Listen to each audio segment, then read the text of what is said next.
Hello everyone. I welcome you all to my channel Renaissance Coaching, and today we will cover the whole book of Flamingo in just one shot. So let me first tell you what are the chapters that are there that we will cover in this book.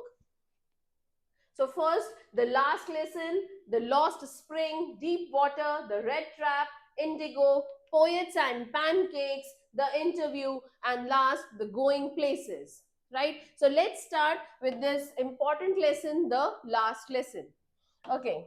So the writer is Alfonso Dote, and I have divided all these chapters into incidences. Since this is a one shot, so I will not take the whole chapter into my one shot video, and I will just take the instances, the important instances from the chapter, and will cover over here, so that when it comes to revision you don't need to go through all the chapters line by line. And because I just hope that you are well aware of the chapters by now, and just for a quick revision in 1.5 or 2 hours, you want a quick revision that you can get from this one shot, right? So let's start.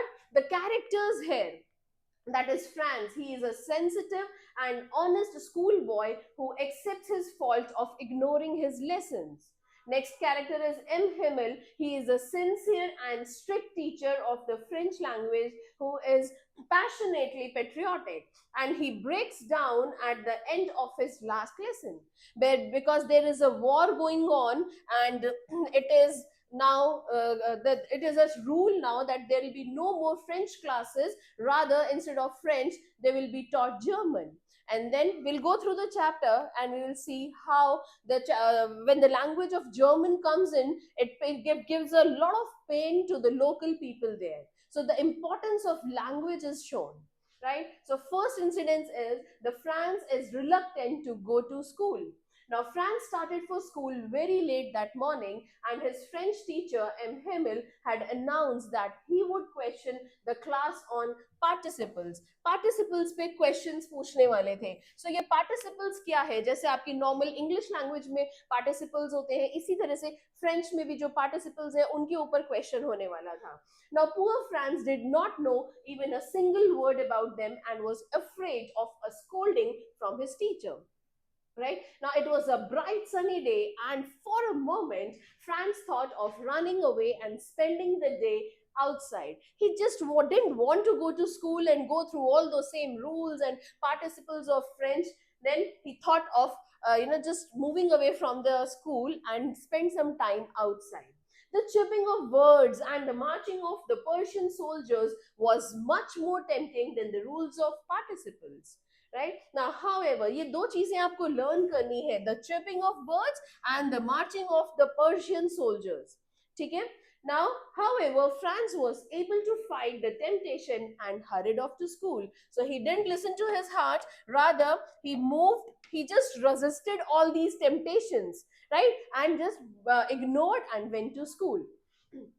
On his way to school, Franz passed the town hall and noticed a crowd in front of the bulletin board. There was some notice put up there, and a lot of people gathered there. For the past 2 years, all the bad news had come from it, and Franz thought about what the matter was this time. As he was hurrying past, Vector kaun hai? Vector is a blacksmith over there. He called out his name and said there was plenty of time to reach the school. We all generally tease our fellow mates. अरे इतनी देर तो अभी कहाँ हुई है, अभी तो बहुत जल्दी है. Why are you rushing to school? ठीक है, तो ये उसी तरीके से एक कहते हैं ना, उसको चिढ़ाने के लिए उसने बोला था अभी बहुत टाइम है, but in exact there was no time, he was already late. So he was making fun of him and reached the school panting. Panting means heart throbbing. उसका सांस फूल रहा था, but then he just hurried and reached there. Now M. Himmel's strange behavior, when he reached late, तो उसने देखा कि उनका बड़ा एक strange behavior है. What was that strange behavior? Now Franz reached the school. He was very surprised to find that everything was quiet. Right? अब usually क्या होता था? आज तो सब quiet है, but usually when the school began, there would be a great commotion and activity. बहुत ज़्यादा activity होता था. क्या होता था? Franz had often counted to the commotion to get to his desk unnoticed. But that day everything was as quiet as it was on the Sunday morning. जैसे Sunday mornings बहुत quiet होती थी, वैसे ही आज बहुत quiet था. Now Franz noticed that all of his classmates were already in their seats and M. Hamill was walking up and down. पूरा class के center में up and down he was walking with the iron ruler under his arm. ऐसे strict, क्योंकि वो strict teacher portray किए गए. So एक iron ruler under his arm and he was walking in the classroom. Okay. He had to open the door and reach his seat in front of everybody. And he was blushing. ये ही किसकी बात हो रही है? France की बात हो रही है. पूरा ब्लश था because सब लोग silently बैठे हैं और उन सब के बीच में he had to cross everyone and say go and take his seat. So he was blushing, shy था पूरा. ठीक है, and frightened, डरा हुआ भी था. What surprised and confused him was that instead of scolding him, आज वो कंफ्यूजन में क्यों हुआ? क्योंकि आज एम हेमिल ने उसको डांटा नहीं है. एम हेमिल एक स्ट्रिक्ट टीचर है, लेट आया है फिर भी नहीं डांट रहे हैं. Instead he spoke very kindly to him and told him to take his seat. उसने बोला कि अपनी सीट ले लो जल्दी से. Now Franz notices many unusual things at school. और वो क्या है? After Franz had calmed down, he noticed that M. Hamill was wearing a special attire. आज जो उनका clothing था पूरा वो कुछ अलग ही था, which he wore only on special occasions. The whole school was so strange. आज वो एक्टिविटी नहीं है, संडे मॉर्निंग वाला जितना जो है पूरा साइलेंट है. ठीक है, जो टीचर का आपका एम हेमिल का अटायर है वो भी बहुत डिफरेंट है. And a seriousness prevailed in the atmosphere. But what surprised and confused him most was to see the village people sitting quietly on the back benches. ये जो था ना, ये बहुत ही उसके लिए सरप्राइजिंग था. एक अनयूजुअल एक्टिविटी थी. क्लास है, स्कूल है, स्टूडेंट्स बैठे हैं, लेकिन पीछे विलेज लोग क्यों बैठे हैं? ठीक है, जो लोकल्स हैं, why they have taken the back seat that day? Right? So they all looked very sad. ऊपर से they are all very sad. So what must be the purpose why they are sitting today?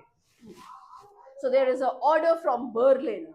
Now what was that? The Franz was still wondering as he observed the changes around him when M. Himmel mounted on his chair and made the dreadful announcement. जब वो अपनी chair से उठे और उन्होंने एक खतरनाक announcement किया. He told the class that it was their last French lesson. क्यों भाई, क्या हो गया? आज फ्रेंच का लास्ट लेसन क्यों है? The orders have come from Berlin to teach only Germans in the schools of Elzeg and Loren. कि Elzeg and Loren के जो schools है वहाँ पे अब French नहीं पढ़ाई जाएगी, rather German पढ़ाई जाएगी. And he would be leaving the school the next day. और अब M. Hamill स्कूल का पार्ट नहीं रहेंगे because he's leaving. Now these words were a shock, ठीक है, to the little Franz. Now he remembered the gathering at the town hall. Franz was totally shocked by the sudden turn of events. एकदम से इतना सब turning point से वो बहुत shock हो गया. He regretted not having learned his lessons when there was still time. अब उसको दुख हो रहा है कि यार मैंने तो अपने lessons ही नहीं याद करे, जब इतना time था तब तो अपनी language को seriously लिया ही नहीं. Now he will never be able to learn them. अब तो जर्मन पढ़नी पड़ेगी, अपनी हमारी खुद की language he we are not aware of it. He had wasted his precious time away from the class. कभी बाहर birds के साथ, कभी कहीं farm में, तो हमने time waste किया है engaging himself in useless activities like seeking birds eggs, going sliding on the Sar river and so on. ये river है वहाँ की local.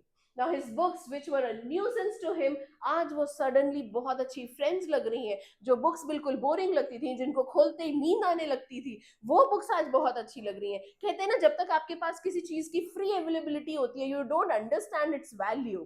तो वही हुआ है इनके साथ. हम सबके साथ भी यही होता है. जब तक टाइम होता है हम लोग अपने बोर्ड्स की तैयारी नहीं करते हैं, बिल्कुल लास्ट में जागते हैं जब हमारे प्री बोर्ड्स आ जाते हैं, यार कुछ तो हम में से बोर्ड्स के आने पे भी जागते हैं. ठीक है ना? So same happened with Franz also. His feelings for his teacher too started changing. अभी तक बुक्स नहीं अच्छी लगती थी, बुक्स अच्छी लगने लगी. अभी तक टीचर भी बहुत बोरिंग लगते थे, अब एम हेमल भी बहुत अच्छे लग रहे हैं क्योंकि कल उन्हें जाना है, उनका भी टाइम खत्म हो गया है. Right? The thought that M. Himmel was going away and Franz would never see him again made him forget all about how cranky M. Himmel was. Now Franz was feeling very sorry for him. It was in honour of his last lesson, आज उनका last lesson है, इसलिए उनको respect देने के लिए उनके honour में आज पीछे सारे विलेज मैन जो है वो बैठे हुए हैं। And that he had put on his, अच्छा, और उन्होंने जो अपने फाइन क्लोथ्स आज पहने हैं, वो संडे मॉर्निंग या इंस्पेक्शन डेज पे पहनते थे, वो भी आज इसीलिए पहने हैं। And the village people have gathered there to express their gratitude towards him and to show their respect for their country and their language. ठीक है, अब कल से लैंग्वेज और कंट्री कुछ नहीं होगा, इसलिए रेस्पेक्ट देने के लिए आ गए। Now M. Hamill criticizes himself and the people of LZ. While France was thinking, ये सब सोच रहा था, he heard his name called out कि फ्रांस का नाम लिया गया। It was his turn to recite, सुनाने की बारी थी अब। So he would have given anything to be just able to say the rule loud and clearly. But unfortunately उसके जो सारे words थे वो mix up हो रहे थे। That means he was a little scared, थोड़ा सा नर्वस था। He was ashamed and stood holding his desk. अब शर्म भी आ रही थी, डेस्क पकड़ के खड़े थे, दिल बहुत तेज तेज धड़क रहा था।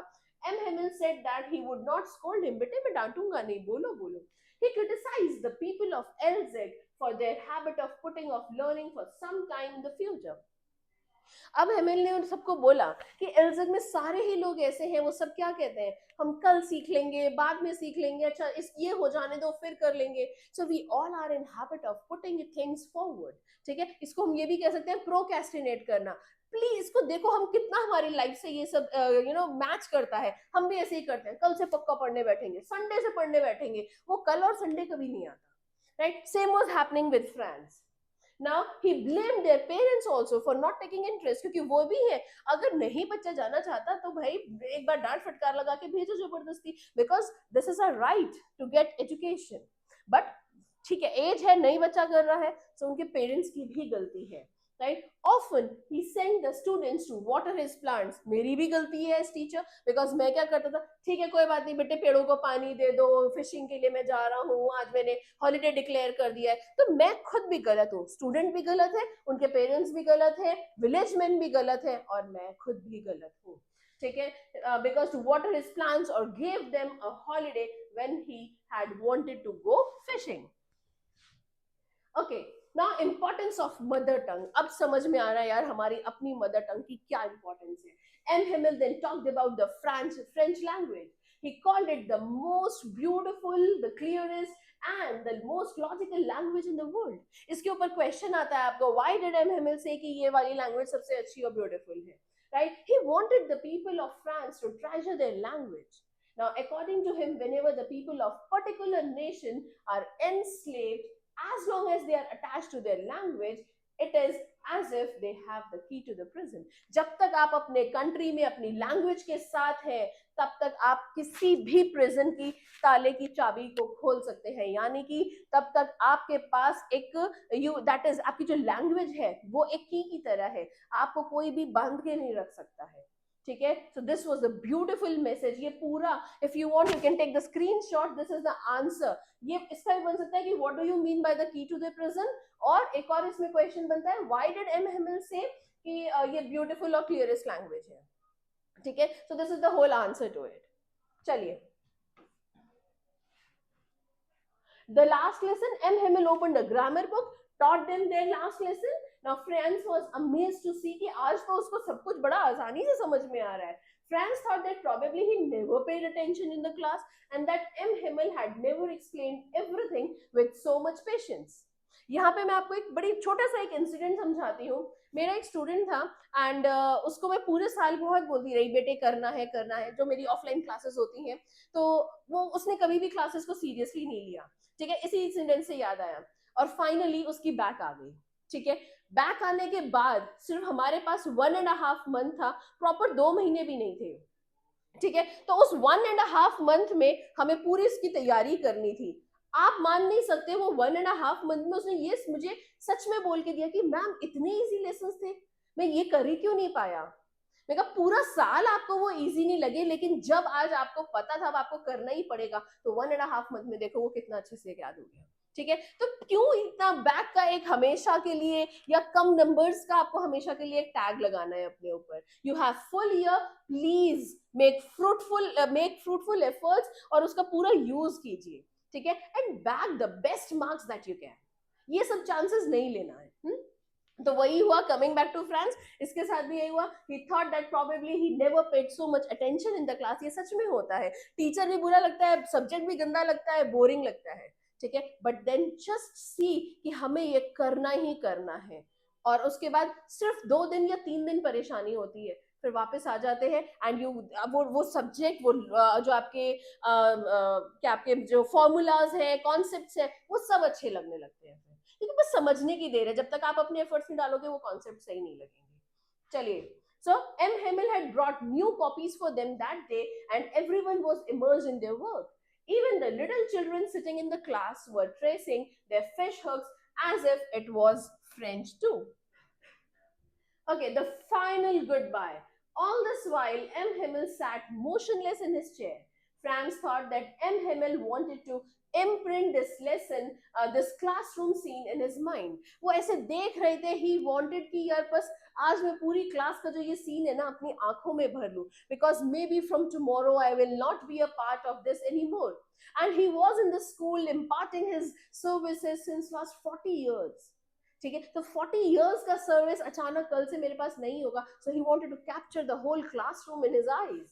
So for 40 years he had given his faithful service to the school, and now his sister was packing their stuff. All this must have been really heartbreaking for him. Finally, they had a lesson in history.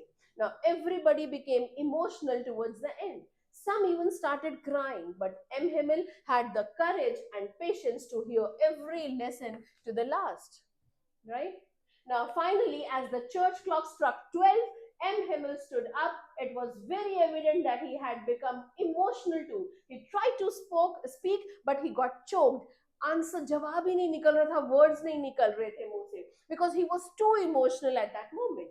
Then he turned to the blackboard and wrote as large as he could, "Vive le France." He wrote "Vive le France," matlab long live France, which means long live France. And he then dismissed the class, signaling everyone to leave. So he was so emotional, he just waved his hand like this, signaling कि class खत्म हो गई है बस.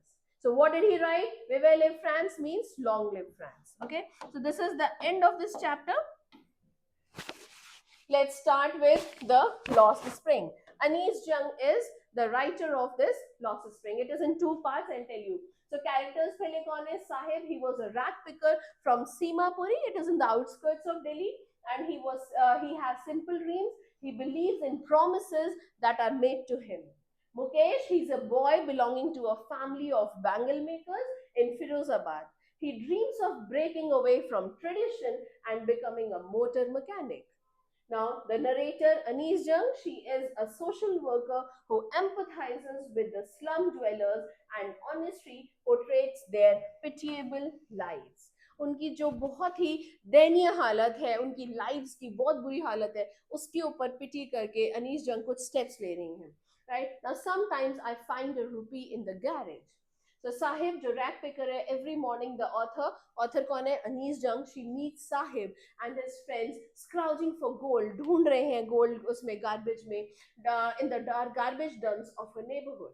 Now Sahib and his family hail from Bangladesh. That means they are from Bangladesh, but they have left their home a long time ago. Now storms washed off their fields and homes. वहाँ इतने आंधी तूफान आया कि उनके सब घर उजड़ गए, and that is why reducing them to a state of abject poverty, बहुत गरीबी आ गई थी उनकी, which they left behind in the hope of finding a better life. और इसीलिए उन्होंने वहां से अपनी जिंदगी छोड़ दी और वो यहाँ आ गए, दिल्ली के पास रहने लगे, in hope of a better life and development. That is why they came to this city looking for gold. और इसीलिए वो गोल्ड के चक्कर में, यानी कि एक बेटर लाइफ के चक्कर में यहाँ पे आए. The rag picker, the author asks Sahib why does he rag picking, why he does rag picking and does not go to school. To this he replies that there is no school in his neighborhood. Now the author jokingly promises to open a school. After a few days, Sahib asks if the author has opened the school, कि आपने खुलवा दिया क्या school. So the author is very embarrassed कि यार मैंने एक false promise किया उससे, at having made a promise जिसका कोई मतलब ही नहीं था. Nevertheless, she realizes that such promises are made to these children almost every day. कभी politicians आते हैं, कभी कोई neighbors आते हैं, कोई ना कोई ऐसे false promises बनाता रहता है. Now, after some months of knowing him, the author asks Sahib his full name. तो जिसके वो नोटिस करती है कि आयरनी देखो कि उसके नाम का मतलब क्या है. साहिब आलम उसका नाम है, राइट right? और साहिब आलम का मतलब क्या होता है? Lord of universe. Lord of universe. और वो कौन है? एक रैग पिकर है. What an irony it is, right? She feels that Sahib would not believe what his name means. Unaware of the meaning of his name, Sahib roams with his gang barefoot on the streets. The author curiously asks why they don't wear slippers. तो क्या reply आता है? Mummy ने लाई थी, उन्होंने shelf से नीचे नहीं उतारी थी. ये सब जवाब आते हैं. Now another says he wants shoes. Moving across the country, the author has seen many children walking barefoot. Now one of the explanation is that it is a tradition and not lack of money. अगर इनके पास जूते होते ये तब भी नहीं पहनते. ये ट्रेडिशन है कि ये ऐसे ही चलते हैं. ऐसा नहीं है कि इनके पास पैसे नहीं हैं. Anis wonders if this is just an excuse to explain away a perpetual state of poverty. कि कहीं ऐसा तो नहीं कि ये कोई poverty को explain करने का ही तरीका है. An author pained by the fact that rag pickers are still barefoot. The author remembers a man from Udupi, who as a young boy would pass a temple where his father was a priest and pray for a pair of shoes. Now 30 years later, the author visited his town. Behind the temple, there was the house of a new priest. Now Anis noticed the young boy of the priest who arrived panting. He was wearing shoes. The writer was reminded of the boy who prayed that he should never lose his shoes. The goddess had granted his pair, और उसकी वजह से उसको, he has most of the young boys there now have shoes to wear. ठीक है? As against this, the rag pickers in the author's neighborhood still remain barefoot. तो वहां मंदिर के पास तो सारे बच्चों को शूज मिल गए, लेकिन यहाँ इनके पास शूज ही नहीं थे. The garbage is gold. The author's acquaintance, author के जो जान पहचान के हैं, with the barefoot rag pickers takes her to Simapuri. Now Simapuri is a place on the periphery of Delhi, yet miles away. वैसे तो वो periphery पे ही है, यानी कि borders पे ही है, yet miles away from it. Metaphorically का मतलब है कि फिर भी वहां के लोगों से जो है वो बहुत दूर है. There is a great difference in standards of living. The place is home to thousands, 10,000 other shoeless rag pickers like Sahib. They are all Bangladeshi refugees who came here back in 1971. And they live in very poor conditions in mud structures with roofs of tin and tarpaulin. Right? Now the place has no running water facility, no drainage. That means जो एक basic आपको living amenities चाहिए होती है वो वहाँ है ही नहीं. The rag pickers have lived here for the past 30 years, some even more without identity, yet they have valid ration cards. ठीक है? 30 साल से वहां पे बिना कोई आइडेंटिटी के रह रहे हैं और ना ही बेसिक कोई एमिनिटीज हैं. Right? Not having an identity does not bother them. If at the end of the day they don't sleep with empty stomachs, वो है कि आज खाना मिल गया. They prefer to live here rather than in the fields at home, which give them no grain. They who once lived in the beautiful land of green fields and rivers are now compelled to pitch their tents wherever they find food. Now children are born in them and become partners in survival. And survival in Simapuri means sort of rag picking, because other than this they have no idea. Over the years, rag picking has become an art. Our garbage is gold to these rag pickers. ये बहुत important line है.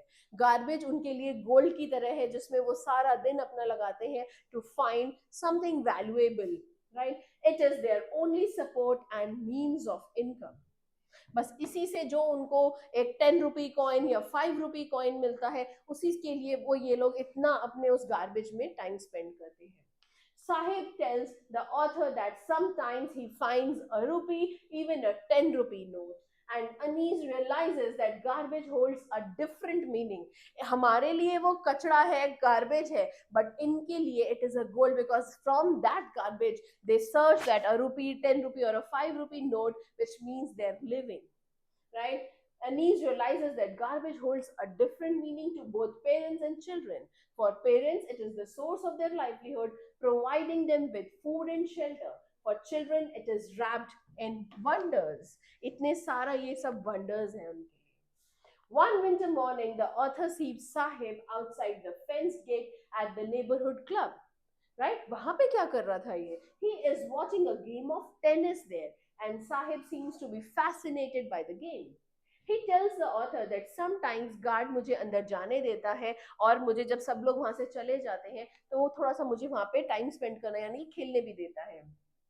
And then he can ride the swings और वहां पे वो swings खेल लेता है. The author notices that Sahib is wearing tennis shoes जो उसके कपड़ों से मैच नहीं हो रहे, इतने फटे पुराने कपड़े और नीचे tennis shoes. Sahib tells her that someone gave them to him. The fact that some rich boy ने disown कर दिए थे कि शायद उसमें कोई होल था एक में से, ठीक है, तो उन्होंने पूरा पेयर disown कर दिया और इसको वो मिल गए. Because there was a hole in one of them does not bother him. For Sahib, who has walked his whole life barefoot, is like a dream come true. वो तो पैदल खाली पैर चलने वालों में से है, उनके लिए अगर टेनिस शूज मिल जाए, वो भी उस गेम के शूज जिसको वो बहुत एडमायर करता है, उसके लिए तो वो प्रेशियस हो गए बहुत. Sahib no longer is his own master. ऐसा क्या हुआ? Now, once morning, the author sees Sahib on his way to the milk booth. He's carrying a steel canister. बहुत भारी सा एक steel canister है, वो लेकर जा रहा है वो. He informs the author that now he works at the tea stall and is paid 800 and all his meals. खाना भी देते हैं वो मुझे और मुझे 800 रुपए दिन का दे देते हैं. But the author feels that Sahib is not happy क्योंकि सारा दिन वो अपनी मर्जी से घूमता था गार्बेज के लिए. That was pleasure to him. But यहाँ पे he is not having that freedom. यहाँ पे वो एक बोझ है उसके ऊपर. ठीक है रैग पिकिंग का भी था, but this is because his freedom is no more there with him. That is why वो जो canister है वो ज्यादा heavy है. He is having that responsibility on him. The steel canister seems heavier than the plastic bag. The bag was his, but the canister belongs to the owner of the tea stall. So Sahib is no longer his own master. Okay ना आज इसका second part आता है अब मुकेश के लिए. अभी तक हमने फर्स्ट पार्ट पढ़ा साहिब के लिए. दोनों का ही जो लॉस्ट स्प्रिंग क्यों ये कहा गया है, क्योंकि जो सबसे अच्छा सीजन है वो है स्प्रिंग सीजन, और सबसे अच्छा जो फेज माना जाता है ह्यूमन बींग्स का दैट इज द चाइल्डहुड. तो ये जो दोनों बच्चों की इसीलिए कहानी है कि दोनों का जो बचपन है वो खो गया है, दोनों के बचपन में ही इतनी रिस्पॉन्सिबिलिटीज आ गई हैं. ठीक है, तो that is how the chapter is related. Lost spring, खोया हुआ बचपन. ठीक है, spring the best season being and the childhood is being the best phase of a man's life. चलिए, so I want to drive a car. Now Mukesh wants to be his own master. Here begins the second story. In Firozabad, the author meets Mukesh, who insists on being his own master. कि मैं तो अपनी मर्जी का मालिक बनना चाहता हूँ. He wishes to be a motor mechanic. Now Anise asks him if he knows anything about cars. Cars के बारे में कुछ पता भी है? मोटर मैकेनिक बनने चले हैं. Now Mukesh replies that he would learn to drive a car. The author feels that his dream is like a mirage. इन सबके बीच में एक मिराज है. मिराज क्या होता है? When you walk in the desert area, तो दूर से लाइट का ऐसा एक रिफ्लेक्शन पड़ता है, ऐसा लगता है कि वहां पानी है. But when you go closer there is no water. ठीक है, सो इसी तरीके से ये ड्रीम भी जो है मुकेश का वो एक मिराज की तरह है, जो दूर से लग रहा है कि मैं अचीव कर लूंगा, but when you will go closer it will not be possible. Right, so every second family in Firozabad is engaged in the business of bangle making. Firozabad is the center of India's glowing glass blowing industry, where generations after generations have been involved in this business. बहुत सालों से एक के बाद एक generations उसमें लगी हुई हैं, and they just know, they don't know anything rather than just making bangles. Now another encounter with poverty, एक और poverty की कहानी. So the people of Firozabad involve their children in the bangle making industry without knowing that it is illegal for children to work in the glass furnaces with high temperatures in dingy cells without air and light. ऐसी जगह पे काम करना जहाँ पे ना light है ना कोई भी वर्किंग कंडीशंस ही नहीं है, पूरा सेल इतना बंधा हुआ है, ना लाइट है ना एयर है, वर्किंग कंडीशंस नहीं है, वहां पे ऐसी जगह पे आप if the law is enforced almost 20,000 children would be out of the hot furnaces. आप इतने हॉट फर्नेस के पास 20,000 बच्चों को आपने एम्प्लॉय कर रखा है वहां पे, where they work day and night after losing the brightness of their eyes. दिन रात काम करते हैं क्योंकि वो इतना क्लोज्ड है, वहां लाइट नहीं है, आपको सारा दिन अंधेरे में काम करना है। और कुछ सालों बाद तो ये हाल हो जाता है कि ये लोग बाहर भी नहीं जा पाते हैं, and they are not able to face the sunlight because their eyes get in habit of working in dark conditions. Now, Mukesh proudly announces that his house is being rebuilt and volunteers to take the author home. हाँ हाँ, हमने अभी एक नया घर बनवाया है अपना, आ जाओ मैं आपको वहां लेकर चलता हूँ. And he takes that initiative. Now they walk down stinking lanes choked with garbage. बदबू वाली लेन्स है, वहां से उसको ले जा रहे हैं वो नीस जंग को, वहां गार्बेज भी है बहुत ज्यादा, और जो पास houses that they are small and dirty constructions, बहुत बुरी हालत है वहां, जो जिस कंडीशन में लोग रह रहे हैं, बॉबली डोर्स मतलब टूटे फूटे हिल रहे हैं डोर्स जो उनके घरों के हैं, ठीक है। मतलब वो बताना चाह रही है the lane that he pass she passed by was in really pitiable condition, right? And with no windows, where families of humans and animals coexist in a primitive state. They enter a half-built shack, one part of which is thatched with dead grass, and a frail young woman is cooking. Frail मतलब ऐसी मतलब पतली सी week सी जो है young woman, she was cooking their evening meal for the whole family. She is wife of Mukesh के जो बड़े भाई हैं उनकी वाइफ है, यानी कि उसकी भाभी है. Now, though not much older in years, she has the respect of a bahu of the family. Now, she veils her face, यानी कि अपने फेस पे पर्दा करती हैं from Mukesh father enters, जैसे मुकेश के फादर आते हैं, ठीक है। So this is also a part of tradition. When the elders of the house they enter, so that the bahus of the daughter-in-laws of the house, they put a veil on their face, ठीक है। The God-given lineage. The Mukesh father has toiled hard for his life. He has really worked hard, first as a tailor, then as a bangle maker. And still the poor fellow has been unable to renovate his house or send his two sons to school. क्योंकि जितना भी पैसा बनता था उससे बस वो अपनी दो वक्त की रोटी ही कमा पाते थे, right? All he could manage to do was to teach them what he knows about the art of bangle making. Now the Mukesh grandmother has seen her husband go blind with the dust. उन्होंने देखा कि मेरे खुद के जो दादी हैं उनके खुद के हस्बैंड जो है वो भी ब्लाइंड हुए यही काम करके, उनके बेटे भी, और उन्होंने कहा कि ये तो हमारे भाग्य में ही लिखा है कि हम ऐसे ही जिएंगे. Can a God-given lineage ever be broken? She implies कि जो भगवान ने लिख दिया क्या वो कभी तोड़ सकते हो आप? Born in the caste of bangle makers, they have seen nothing. सिर्फ bangles ही तो देखी है, bangles of various colors, right? In the dark hut means next to the lines of flames of flickering oil lamps, बस इतनी ही light होती थी जितनी एक फ्लिकरिंग, जो बुझने वाला लैंप होता है ना ऑयल लैंप, तो उसमें जितनी लाइट होती है इतनी ही बस उन फर्नेसेस में लाइट होती है. वहीं पे बॉयज और गर्ल्स ये बैठते हैं अपने फादर्स और मदर्स के साथ, और वो पीसेस जो ग्लास के हैं उनको वेल्ड कर रहे हैं कि उनसे बैंगल्स बनाई जाए. Now their eyes are more adjusted to the dark rather than बाहर की लाइट से. They often end up losing their eyesight before they become adults. The author notices a young girl, वहां पे एक young girl है Savita, in a draping dress sitting beside an elderly woman. वो एक elderly woman के पास बैठी हुई है, helping in making bangles. Her hands move like a machine. मस्त काम कर रही है, जल्दी जल्दी मशीन की तरह उसके हाथ चल रहे हैं बच्ची के, ठीक है. अनीश वंडर्स कि इसको इन बैंगल्स की जो सैंक्टिटी है, ये कि क्यों बैंगल्स यूज होती हैं, उनका हमारे ट्रेडिशन में हमारे कल्चर्स में क्या है, मतलब है, क्या इस बच्ची को ये पता भी है, बस मशीन की तरह बनाने में लगी हुई है. The sad irony will suddenly dawn upon her. She will become a bride like the old woman sitting beside her.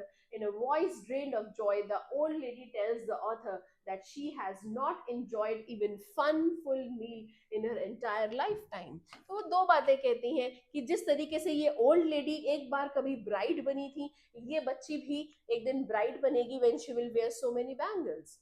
ठीक है. और दूसरा जो ओल्ड लेडी कहती हैं कि कितने साल हो गए कि हमने एक दिन का खाना भी एक टाइम का पूरा भर पेट के नहीं खाया है. Not daring, not a part of growing up. One wonders if Mukesh's father has achieved what many have failed to achieve in their lifetime. He has a roof over his head. The cry of not having money can be heard in every household of Firozabad. Nothing has changed over the years. Years of hardship have killed all hopes and dreams. इतने साल मेहनत करने के बाद भी इतना कुछ नहीं जुटा पाए तो उन्होंने सारी आशाएं ही तोड़ दी हैं. The author asks a group of young men to organize themselves into a cooperative. कहते हैं आप सब लोग इकट्ठे होके क्यों नहीं आवाज उठाते हैं? She learns the horrific truth that even if they get organized, they are taken to jail for doing something illegal and are beaten up. अगर हम शिकायत करते हैं तो हमारे के ऊपर गंदे वो जो गलत इल्जाम लगा के और हमें मारते पीटते हैं. There is no leader amongst them. कोई लीडर भी नहीं है उनके बीच. The author finds two distinct worlds in Firozabad. अलग अलग दो दुनियाएं बसी हुई हैं. One is the exploited family caught in a vortex of poverty और दूसरा कौन है? The stigma of caste in which they are born. The other is a vicious circle of those exploit them. और वो कौन कौन है जो उन्हें exploit करते हैं? वो है ये साहूकार, the middlemen, the politicians, the lawmakers, ये policemen और finally the bureaucrats. ये दो दुनिया है, एक जो पॉवर्टी में फंसे हुए हैं और दूसरे ये लोग. Right? These have created such a burden that a child accepts this as a natural as what his father is doing. कि ठीक है, जैसे पिताजी करते जा रहे हैं वैसे हम भी करते जा रहे हैं. To do something else would mean to dare. कुछ अलग करना मतलब बहुत हिम्मत दिखाना. And daring is not a part of growing up. हमें किसी ने सिखाया ही नहीं है आवाज उठाना. Right? A ray of hope. The author is filled with joy when she finds that Mukesh thinks differently. उसकी आंखों में कुछ चमक थी. ठीक है? The boy is filled with hope. His dream of being a motor mechanic is still alive in his eyes, and he's willing to dare. And he's asked Mukesh if he also dreams of flying a plane. तो Mukesh reply करता है ना ना ना aeroplane नहीं. He is just contented कि aeroplane नहीं चलाने, कार्स ही चला के काम हो जाएगा. तो ये थी आपकी लॉस्ट स्प्रिंग. ठीक है, अब आते हैं हम चैप्टर डीप वाटर पे. ओके, डीप वाटर के कैरेक्टर्स क्या है? विलियम डॉगलस जो खुद नरेटर है. Right? Now he is a child who got afraid of water due to two frightening incidents in his childhood, but later on overcame his fear with sheer determination and willpower. So determination और willpower से वो उसकी अपने डर को उभार पाए हैं. So the narrator developed an aversion in water at a young age. पानी से डर उनका बहुत young age में ही बन गया था. As the chapter opens, the narrator recalls a horrific incident that happened to him when he was just 10 or 11 years old. He had decided to learn swimming and the YMCA pool gave him this opportunity as it was safe. यहाँ तक तो कहानी सही थी. Now it was only 2 or 3 feet deep at the shallow end and while it was 9 feet deep at the other end. तो shallow की तरफ तो 2-3 फीट था, लेकिन जहां डीप था वहां 9 फीट था. The drop was gradual. Drop was gradual मतलब जो ये 2-3 फीट शैलो था वहां से डीप की तरफ वो धीरे धीरे था. ऐसे नहीं कि यहाँ 2 है और यहाँ सीधा ही 9 है, एकदम बंदा ही गिर जाए. तो the drop was gradual. ठीक है. In comparison, the Yakima River, वहां पे उनकी लोकल रिवर है Yakima River, was treacherous. Now the narrator's mother continually warned him कि वहां नहीं जाना है, Yakima River पे नहीं जाना. She kept reminding him about the details of each drowning. जो भी होता था, जैसे मम्मियाँ समझाती है ना, तो पता है वो डूब गया था वहां पे, वो ये हुआ था. So वो incidences जो भी होते रहते थे वो उसको बताती रहती थी, just so as to warn him. ठीक है. Incidents. The narrator developed an aversion to water at the age of 3 or 4 when his father took him to the beach in California. Now the waves knocked him down and swept over him and he was buried in water and was breathless. He was terrorized. उसकी जो ये strong waves की जो डर था ना वो उसके अंदर बैठ गया था. But उसके जो father थे वो तो बस हंस रहे थे. Right? Now the misadventure. The introduction to the pool revived the narrator's unpleasant memories and stilled his childhood fears. Still, he tried to learn swimming by imitating the other boys. बाकी बच्चों को एक्टिंग करके उनकी तरह थोड़ा सा करके वो करने की कोशिश कर रहा था. He was just beginning to feel at ease in the water when a mishap occurred. He went to the pool one day and found that no one else was there. और वो वहां पे he was timid about going in alone, so he sat on the side of the pool to wait for others. तो वो side में बैठा हुआ है. Just then a big bully came. He was quite muscular, थोड़ा muscles थी उसकी. He picked up Douglas and threw him into the deep end of the pool. Now Douglas landed in sitting position. वो ऐसे sitting position में ही land किया और उसने जो पानी था सारा वो swallow करना पड़ा उसको and went on once to the bottom. और पहली बार में वो जाके पूरा बॉटम पे लगा. Now Douglas tried to save his life. The narrator was frightened but not frightened out of his mind. मतलब माइंड में नहीं उसके डर था, सो उसको पता था कि मुझे पैनिक नहीं करना है. What he did was he made a plan to save himself. When his feet would hit the bottom, तो उसने क्या सोचा कि मैं नीचे से एक जंप लूंगा and I will come on the surface. Come to the surface, lie flat on it and pedal, और फिर मैं पैडल करके पूल के साइड में आ जाऊंगा. However, the 9 feet down seemed like 90 to poor Douglas, क्योंकि वो बहुत slow speed से जा रहा था and he was getting out of breath. He was totally out of breath when his feet touched the bottom. Still, with all his strength, he made a spring upwards. He came up slower than he had thought. He opened his eyes and saw nothing, but everywhere it was just water. He started to panic now. Douglas was suffocating and tried to yell. लेकिन आवाज तो दूर की बात है निकलना, कोई आवाज आई ही नहीं. He was now getting panic, a sheer stark terror. Then he came up to the surface and started beating the surface of the water. He tried to breathe but swallowed. फिर से water पी लिया और choke हो गया उसका गला. Now Douglas tried to bring his legs up, but they hung like dead weights. वो फिर भी नीचे ही लटक रही थी दोनों टांगे. A great force was taking him to the bottom of the pool. He had lost all his breath. His lungs ached and his heart throbbed. टांगे दर्द कर रही हैं और जो हार्ट है वो बहुत तेज धड़क रहा है. But he remembered his strategy. उसको क्या strategy थी कि नीचे जाऊंगा और एक big jump लूंगा. He opened his eyes and saw nothing but water with a yellow glow. Like a sheer stark terror seized him. अब बस सब तरफ से उसको एक डर था जिसने उसको कैप्चर कर लिया था चारों तरफ से. That knew no understanding. अब कोई कंट्रोल नहीं था, बस डर ही था जो सारी तरफ से उसको घेर लिया था और उसे अब कुछ समझ नहीं आ रहा था. He was shrieking underwater. वो कांप रहा था पानी के अंदर. Only his heart and the pounding his head said that he was still alive. बस दिल चल रहा था और दिमाग थोड़ा बहुत चल रहा था, तो इसलिए था कि हाँ मैं जिंदा हूँ. Douglas told himself that he had to remember to jump when he reached the bottom. वो अपने आप को बार बार रिमाइंड करा रहा था कि नीचे जब पहुंचूंगा तो मुझे जंप लेना ही है ऊपर. He again jumped with all his might, but his jump went in vain. He was still underwater. The stark terror took him more tightly in his clutches. डर बढ़ता जा रहा था. ठीक है. Douglas described how fear paralyzed him. किस तरीके से डर ने उसको इतना घेर लिया कि अब वो कुछ समझ नहीं पा रहा था और कुछ एक्शन भी नहीं ले पा रहा था. His arms and legs stopped moving. He trembled with fright. अब डर से कांप रहा था. He tried to call for his mother, but nothing happened. Suddenly, Douglas found himself coming out of the water. He sucked for air. ऐसे बाहर निकला, हवा ली and got water. Then he started going down for the third time. Then all his efforts ceased and his body went limp. अब तो कोई body part भी काम नहीं कर रहा था और बॉडी भी रुक गई थी. A blackness took over his brain, which wiped out fear and terror. पूरी तरह सब तरफ अंधेरा छा गया था और अब तो डर भी नहीं लग रहा था क्योंकि अंधेरा छा गया था. अब सोचने की शक्ति भी खत्म हो रही थी. ठीक है. Everything went quiet and peaceful. अब पूरा दिल और दिमाग सब शांति में जा रहा था, मतलब वो अनकॉन्शियस हो रहा था. Now Douglas felt as if he was wrapped in his mother's arms. अब उसको लग रहा था कि I think मेरा एंड आ गया है and he was trying to think कि मैं अपनी मम्मा की आर्म्स में हूँ. And then he fell unconscious. The next thing he remembers was कि वो अपने पेट के बल ऐसे लेटा हुआ है beside the pool और वहां पे वॉमिट कर रहा है. उसके ये अनकॉन्शियस होने के बाद क्या हुआ ये उसको कुछ नहीं पता है. Now Douglas couldn't eat that night.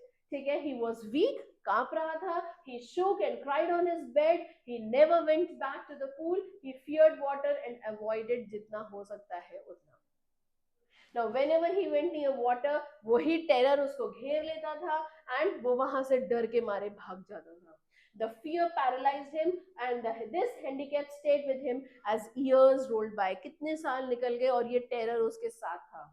It ruined his fishing trips खराब करता था यही टेरर उसका, and deprived of the joy of canoeing, boating, swimming. इन सब का जो लोग इतना मजा लेते थे, उस खुशी को, उस जॉय को वो फील नहीं कर पाता था. He tried his best to overcome his fear, but it didn't let go of him. ठीक है. Now finally Douglas decided to get a swimming instructor. उसने एक instructor लिया. He went to a pool and practiced 5 days a week, an hour each day. The instructor put a belt, a rope around Douglas. Now this rope went through a pulley, जिससे उसको पूरा पता था कि हाँ मैं डूबूंगा नहीं, because this rope is there और वो मुझे पुली से उसको पुल कर लेंगे. Now each time the instructor relaxed his hold on the rope and Douglas went under, some of the old terror returned and froze his legs. जैसे ही वो पुली लूज करता, वो पानी में जाता और फिर से वो टेरर आ जाता उसका. It took him there months to get over that fear.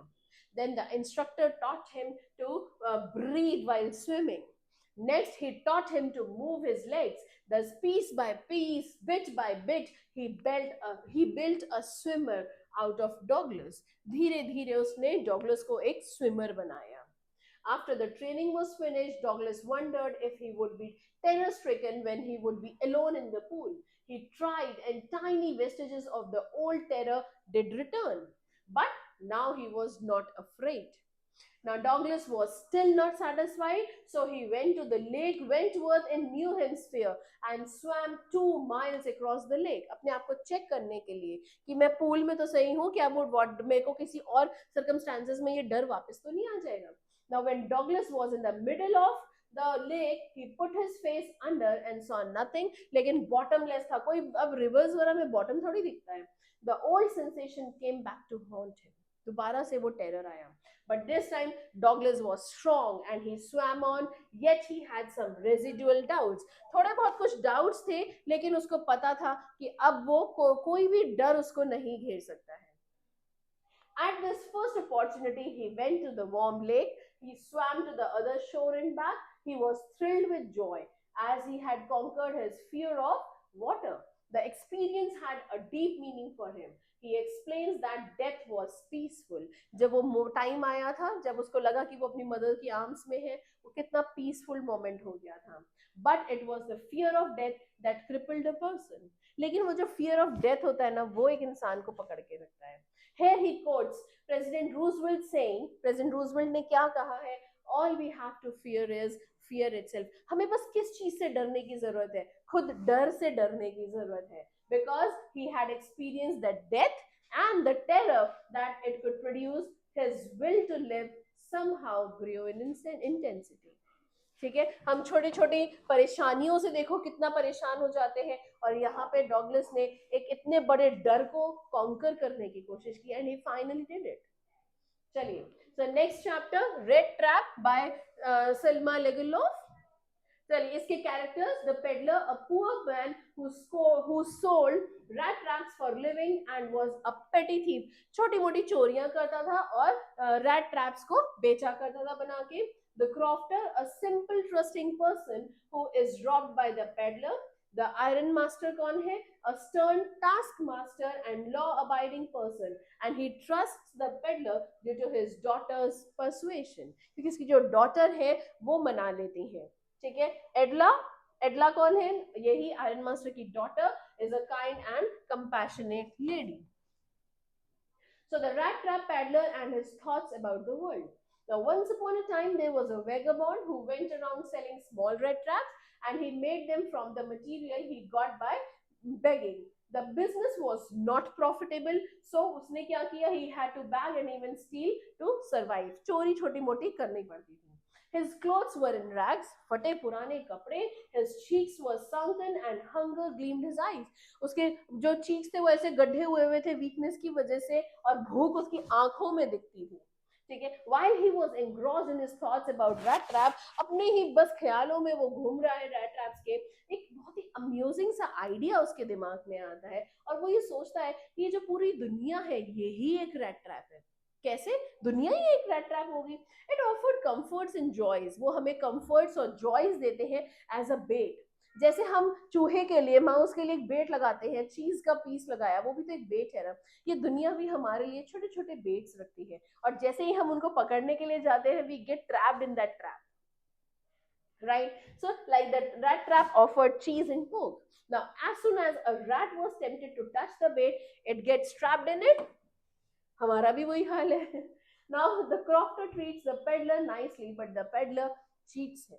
अब क्या होता है, एक रात he was trudging along the road, यानी कि ऐਵੇਂ ही चल रहा है, trudging means walking casually along the road, and he went to a small grey cottage there. Now seeking shelter for the night, कि रात को मैं कहाँ shelter लूं, the owner, who had once been a crofter, not only invited him in but was happy to get someone to talk to. Now, the crofter, who had no wife or children, was very talkative and shared much about himself with the peddler.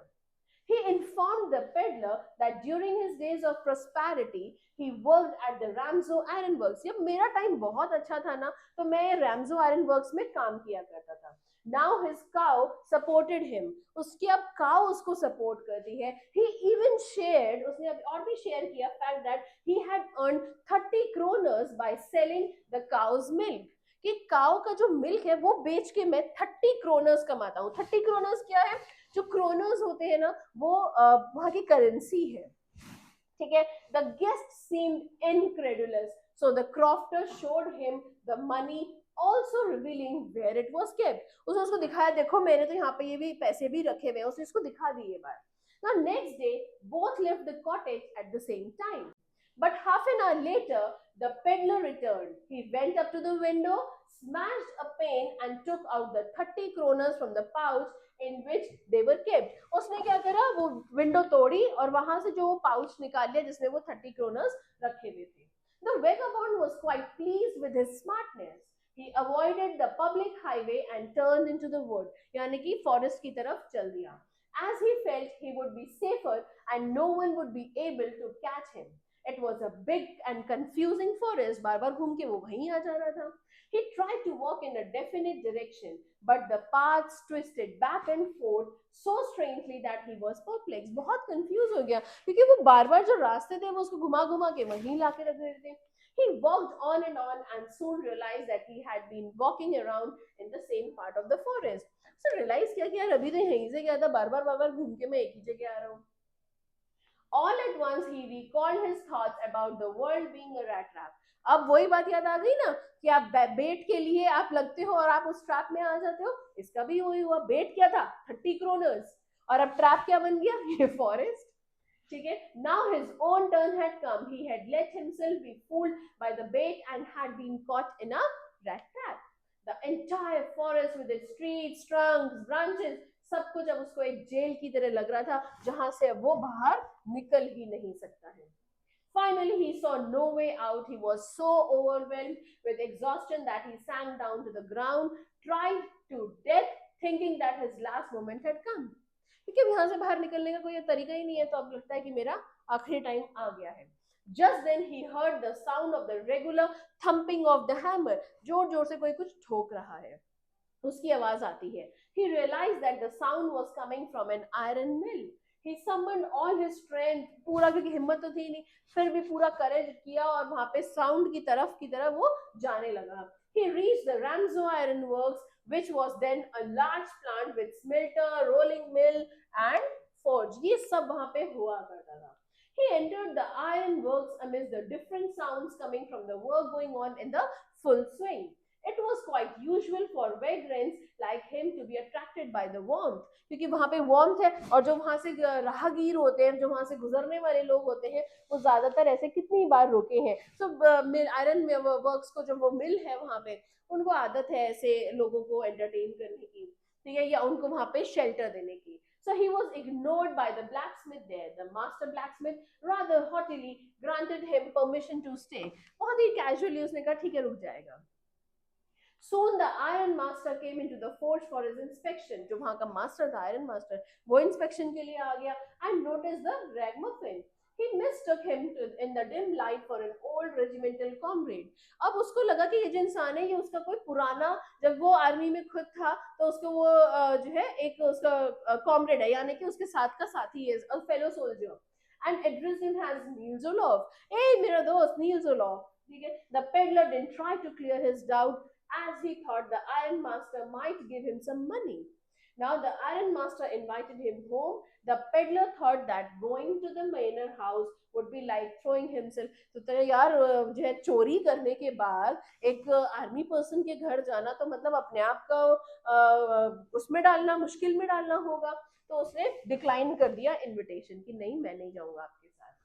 The Iron Master assumed that the peddler felt embarrassed क्योंकि उसकी clothing बहुत बुरी है और बहुत बुरे हालात हो रहे हैं, इसलिए शायद ये शर्मा रहा है जाने में. He tried to comfort the peddler by informing him that there was nothing to be ashamed about. शर्माने की क्या बात है? He further told him that उसकी जो wife है Elizabeth वो अब रही नहीं है, she is dead, and his sons were settled abroad और वो वहां पे सिर्फ अपनी एक daughter जिसका नाम है एडला उसके साथ रहता है. But the tramp constantly refused to go with him.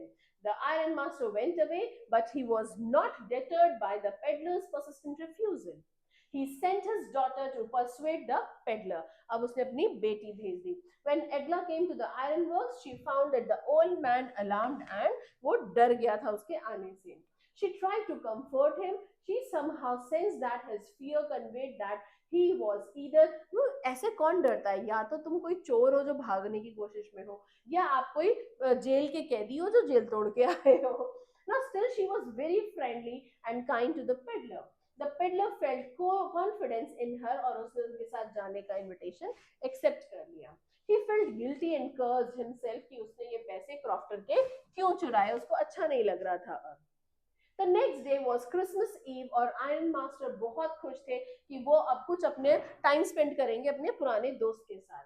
He told Edla that they needed to feed him well and provide him with a better business than selling rat traps. So बोला कि यार हम इसको थोड़ा help करते हैं, ये मेरा पुराना एक्वेंटेंस है और इसको ये पेडलर के काम से कोई और बेटर काम देते हैं जिससे इसका स्टैंडर्ड ऑफ लिविंग थोड़ा सा बढ़ जाएगा. Edla said that she was doubtful about the peddler as he didn't display the slightest sign of being educated. तो यार ऐसा लग ही नहीं रहा कि ये कुछ पढ़े लिखे भी हैं. However, the Iron Master told her to have some patience. Just then the door opened and the stranger entered the room. He was now well groomed. He was wearing clothes which belonged to the Iron Master. अब उसने जो Iron Master के clothes थे वो उसको दे दिए. The Iron Master realized that the tramp was no friend of his. ये जो person था ये तो उसका friend ही नहीं है. The peddler made no attempt to delude them any longer.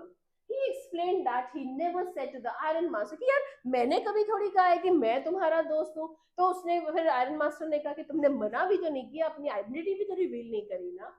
So he added that no harm had been done and he could put on his rags and go away. चलो कुछ नुकसान नहीं हुआ, अपने कपड़े पहनो और निकलो यहाँ से. The Iron Master said that the peddler had not been very honest and he would take him to the sheriff. The peddler got agitated. He said that the world was like a big rat trap and someday Iron Master would also be tempted to touch the bait and would be doomed. कि ये पूरा दुनिया ही एक बेट की तरह है, एक दिन तुम्हारा भी ऐसे ही होगा. ठीक है. The Iron Master started laughing. उसने कहा अब तुम ऐसी कहानियां बनाओगे.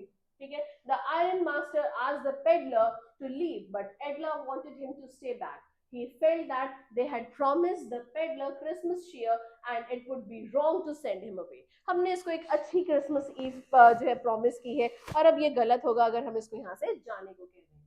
The vagabond was surprised by his gesture. Edla further added that the peddler must have been through a bad time and as he was always chased away. सब लोग इसको भगा देते थे तो शायद इसीलिए ये ऐसी नेचर का हो गया है. He could not even sleep unafraid. The Iron Master gave in. The peddler was allowed to stay on for Christmas, but the only thing he did was to sleep soundly after that. Right? Now, once or twice he was woken up to have food. एक दो बार खाने के लिए उठा, फिर सो गया, फिर खाया, फिर सो गया. But besides that, he only slept. It seemed as though he had never slept as quietly and safely. ऐसा लग रहा था कि कभी वो शांति से सोया ही नहीं है. The Iron Master and Edla gifted him the suit that he was wearing as a Christmas present. She told him that he was welcome to spend even the next Christmas with them. The peddler kept staring at her in boundless amazement. जब एडला ने कहा कि अगले Christmas भी तुम हमारे साथ spend करने टाइम आ सकते हो, वो एकदम अमेजमेंट में उसको शॉक होके देखता रहा peddler. Now the next morning, the iron master and his daughter, they went to the church for Christmas service, leaving the vagabond at home. They returned home और एडला बहुत सैड थी. At the church, they had learned कि कोई rate trap है, peddler है, जिसने कि crofter के पैसे चुराए हैं, और ये समझ गए कि ये किसने किया ही होगा. तो द आयरन मास्टर बहुत गुस्सा किया उसने. They thought that by अब तक तो सारा घर साफ हो गया होगा, सब चोरी हो गया होगा, उसने मेरी जो सारी सिल्वर स्पून्स है और जो वैल्यूएबल सामान है सब ले लिया होगा. बट जब वो घर आए, आयरन मास्टर ने पूछा अपने वैले से, तो उसने बोला कि पेडलर जा चुका है, अभी गया है, और उसने एक आपके लिए लेटर लिखा है, और वो कुछ नहीं लेकर गया. मतलब एक गिफ्ट है और उसके अंदर लेटर था, और वो वहां से कुछ नहीं लेकर गया. इसके अलावा उसने एडला के लिए लेटर था. एडला ने जब उसको खोला, पैकेज के अंदर रेड ट्रैप था, और रेड ट्रैप के अंदर लेटर था. In the red trap there were 3 wrinkled 10 kroners note और एक लेटर. ठीक है, तो जो उसने क्रॉफ्टर के पैसे चुराए थे, वो तीनों जो 10-10 के नोट्स थे वो भी थे, और एक letter. The vagabond had written that since Edla ने मुझे इतनी अच्छी तरह ट्रीट किया, एक रियल कैप्टन की तरह, नीलजोलॉफ की तरह ट्रीट किया, he wanted to be nice to her. ठीक है, इसीलिए उसने चोरी भी नहीं की है. He wanted कि ये मनी वो रिटर्न कर दे क्रॉफ्टर को. He further wrote that he would not have been able to escape the rat trap, कि वो उस ट्रैप को ही नहीं तोड़ पाया if he had not been raised to the status of a captain. अगर तुमने मुझे ये कैप्टन वाला दर्जा नहीं दिया होता, तो शायद मैं इस ट्रैप में हमेशा फंसा रहता. एंड उसने लेटर को नीचे कैप्टन वॉन स्टेले की तरह नाम से नीचे साइन करा जब वो लेटर लिखा. He was a changed man now. ठीक है, तो एक किसी का इतना लविंग बिहेवियर भी ट्रांसफॉर्म कर सकता है आपके अंदर की नेगेटिविटी को. राइट, तो अब हम आते हैं इंडिगो पे. ठीक है, इंडिगो लिखा है लुइस फिशर, एंड इसमें कुछ इंपॉर्टेंट नहीं, काफी इंपॉर्टेंट पॉइंट्स हैं, और आपके लिए ये जरूर इसमें से क्वेश्चंस आते हैं.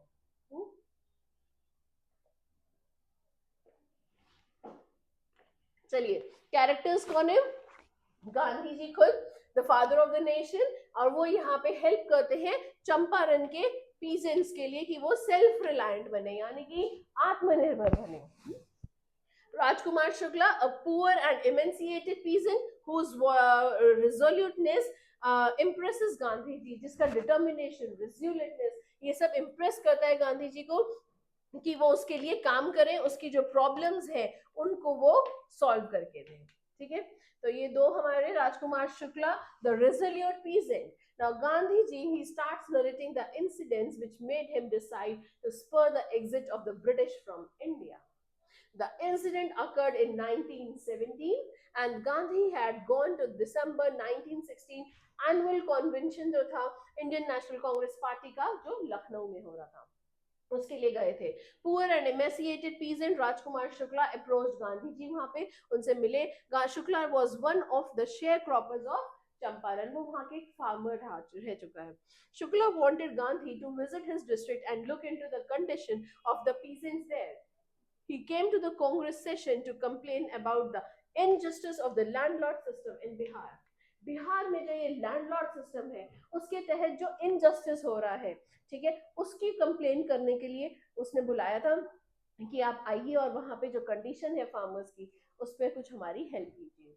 ठीक है, now Gandhi had other commitments, लेकिन वो शुक्ला, वो जहां जहां जाते थे गांधी जी, ये वहीं वहीं उनके साथ चलता था. तो उसका कमिटमेंट देख के, उसकी रेजिलियंटनेस देख के गांधी जी इम्प्रेस हुए, और उन्होंने उसको बोला कि तुम चलो, मैं तुम्हारे से जरूर मिलूंगा.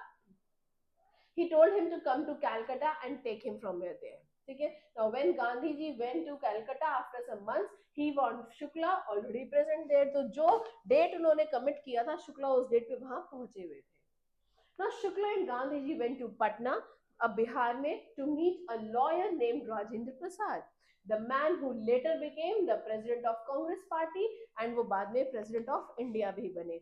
वही Rajendra Prasad was out of the town, और उनके जो सर्वेंट्स थे वो शुक्ला को जानते थे कि ये एक पुअर पीजेंट है, and who pestered their master to help the indigo sharecroppers. Now as Gandhi accompanied him, उन्हें लगा कि ये भी एक और sharecropper ही है. Now Gandhi was not allowed to drink water from the well. उनको लगा कि यार ये तो अनटचेबल्स हैं और इनके उससे वेल खराब हो जाएगा, गंदा हो जाएगा. So Gandhi decided to visit Muzaffarpur before Champaran to obtain more complicated information about the conditions prevalent in that area. उनको लगा कि यार और information हमें लेनी चाहिए कि यहाँ पे और क्या हो रहा है. Now Gandhi sent a telegram to Professor J.B. Kriplani, who received them at the station with a large body of students. Gandhi stayed in Muzaffarpur for 2 days in the home of Professor Malkani, a government school teacher. आपको ये सारे characters के नाम याद करने पड़ेंगे, ठीक है. Now he recalled that his stay in the house of a government servant was extraordinary in these days, क्योंकि कोई भी नहीं ये चाहता था कि हम ऐसे लोगों को जो ब्रिटिशर्स के खिलाफ जा रहे हैं तो उनको हम अपने घर में पनाह दें. तो ये एक इलीगल एक्टिविटी के तहत होगा. Now in smaller localities, Indians were afraid to show sympathy for advocates of home rule. The news of Gandhiji's arrival spread like wildfire. Now the sharecroppers from Champaran began arriving in large numbers, and Muzaffarpur lawyers met Gandhi. They told him about their cases and reported the size of their fee. उन्होंने बताया हम तो छोटी मोटी fees लेते हैं, ज्यादा नहीं लेते हैं. लेकिन गांधी जी ने तब भी लॉयर्स को डांटा कि तुम इनसे क्यों लेते हो फीस इतनी from the poor sharecroppers. Now Gandhi concluded that the peasants were so crushed and fear stricken that going to law courts was useless. पहले इनका डर ही खत्म करना पड़ेगा, right? The real relief for them was to be free from fear. पहले ये डर खत्म होगा, फिर कुछ आगे बात बनेगी. Now the sharecropping arrangement. Most of the land fit for cultivation in Champaran was divided into large estates owned by Englishmen. Now they forced the Indian tenants to plant 15% of their holdings with indigo and surrender the entire indigo harvest as rent. After the landlords learned that Germany had developed synthetic indigo, they asked for compensation from the sharecroppers for being released from the 15% arrangement. The sharecropping arrangement was irksome, थोड़ा problematic था, and so many peasants signed willingly. ठीक है, वो समझ नहीं आ रहा था, उन्होंने साइन कर दिए.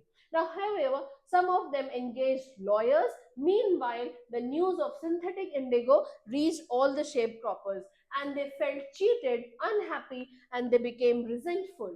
They wanted their money back. कि कहीं तो जो है सिंथेटिक इंडिगो बनाई जा रही है, हमारे पैसे वापस करो फिर. ठीक है. It was amidst the such chaos that Gandhi ji arrived in Champaran. इन सब जब ये चल रहा था, इस जब खिचड़ी के बीच में गांधी जी का आना हुआ. He visited the secretary of British Landlords Association in order to piece together all the facts. He was met with resistance. The secretary told him that no information will be given to an outsider. Now Gandhi ji answered कि वो outsider नहीं है, he is from the same country, and he visited the British commissioner then. Gandhi ji reported that he was bullied and asked to leave Tirhut. Tirhut division था वहां पे, उसको वहां से छोड़ने के लिए उनको कहा गया. गांधी जी proceeded to मोतिहारी, जो कि चंपारण का कैपिटल है. A vast multitude greeted him. Using a house as headquarters, he continued his investigations. A report came in that a peasant had been maltreated in a nearby village. Gandhiji decided to check the matter for himself. On the way, he was ordered by a police superintendent messenger, जो अपने एक elephant पे बैठ के आया था, to return to the town. Thereafter, he was served with an official notice to quit Champaran. Now, Gandhiji signed the receipt of the notice and further wrote that he would disobey the order. That means he won't leave Champaran. Now, as a result, he was summoned to appear in the court next day. आपने court के orders का जो है ओबे नहीं किया है, तो आपको अब पेश होना पड़ेगा. Now, Gandhi could not sleep the whole night. He telegraphed Rajendra Prasad to come from Patna with influential friends and sent instructions to the ashram. He also wired a full report to the viceroy. Now, next day, several thousand peasants reached Motihari and started demonstrating around the courthouse. Now, they had merely heard that a certain Mahatma who wanted to help them was in trouble with the authorities. Now, Gandhi felt that this was the beginning of their liberation from the fear of the British. यही वो time था जिसका वो wait कर रहे थे कि Britishers के डर से बाहर आए हम. The officials felt powerless, but Gandhiji helped them regulate the crowd. He gave them proof that the British tyranny will no longer be born. The government was baffled, बौखला गई थी government पूरी. Now the trial was postponed. Gandhi ji को वापस भेज दिया गया. ठीक है, he confesses that he could break the law, but only because of the voice of his conscience. The magistrate announced a 2-hour recess and asked Gandhi ji to get a bail prepared कि आप bail पे बाहर जा सकते हैं. गांधी जी ने उसको भी refuse कर दिया, मुझे bail ही नहीं लेनी. The judge didn't deliver the judgment for 4 days and Gandhi ji was all allowed to remain at liberty.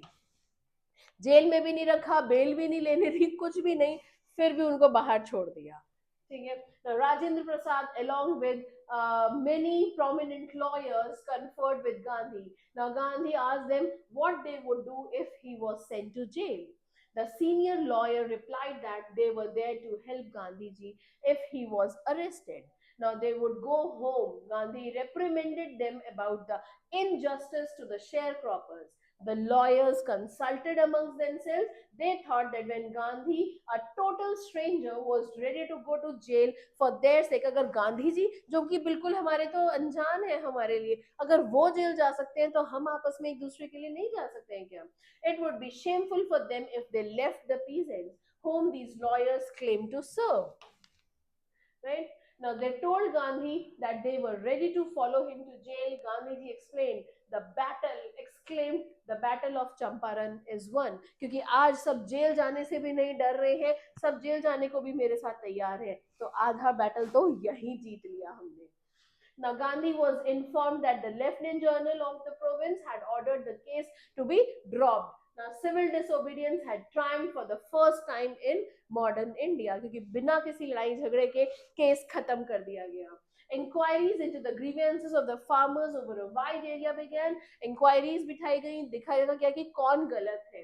About 10,000 testimonials were reported and notes were made of the evidence. The whole area throbbed with the activity and the landlords protested vehemently against the inquiries.